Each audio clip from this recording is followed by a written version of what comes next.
শুক্রবার ভর দুপুরে আগুনে পুড়ে ছাই এক দিনমজুরের 3টি ঘর সহ প্রায় 2 লক্ষাধিক টাকা। অগ্নিকাণ্ডটি ঘটেছে শুক্রবার দুপুর 1টা নাগাদ হরিশ্চন্দ্রপুর 2 নম্বর ব্লকের ভালুকা বাজার এলাকায়।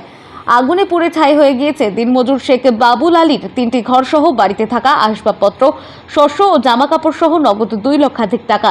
সর্বস্ব হারিয়ে খোলা আকাশের নিচে ঠাঁই নিয়েছে পরিবারটি। কখন লেগেছে আগুনটা? জুম্মার সময় 1 থেকে 1:30টার সময়। কি তো সবাই নামাজ পড়তে চলে গেছিলো, বাড়িতে কেউ নাই, মা ছিল একলাই। মা ওই স্নান করার জন্য বাথরুমে ঢুকেছিল, তো বাইরে হয়ে দেখছে কি পাটপাট আওয়াজ করছে, দেখছে কি ততক্ষণ আগুন তো ধরে নিয়েছে। এ হলো কথা। একাই মেয়ে ছেলে আর কি আর কি ওর করতে পারবে? মানে ওর কোনো ইয়েতে চিৎকার করতে করতে করতে বিরাট আগুন লেগে গেল। তারপরে দুটা খাট ছিল, শোকেস ছিল, মিট কেস ছিল, আলনা ছিল, গাছ কাটার মেশিন ছিল, আরও অনেক বিভিন্ন সব সামান ছিল, টাকাও ছিল কিছু টাকা, হ্যাঁ, চানি সব ছিল, সব কিছু জ্বলে একদম জ্বলে পুড়ে ছাই হয়ে গেছে।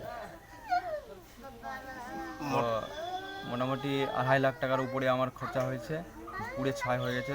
এই হলো কথা। তো সরকার থেকে আবেদন আছে কি আমাদের কিছু সাহায্য চাই, আমরা গরিব মানুষ আছি, খেটে কোনো রকম করে খাই, এটাই আবেদন। ঠিক আছে। স্থানীয় সূত্রে জানা গিয়েছে এই ভয়াবহ দুর্ঘটনার সময় বাড়ির পুরুষেরা সকলে নামাজ পড়তে গিয়েছিল। বাড়িতে ছিল একমাত্র বাবুলের স্ত্রী। হঠাৎ করে বাড়িতে আগুন ধরে যায়। স্থানীয়রা ছুটে এসে আগুন নিয়ন্ত্রণে হাত লাগায়। তাদের ঘণ্টাখানেকের প্রচেষ্টায় আগুন নিয়ন্ত্রণে আসে। মালদা থেকে মাধব কুমার মণ্ডলের রিপোর্ট, টাইমলেস ডেপিকশন নিউজ।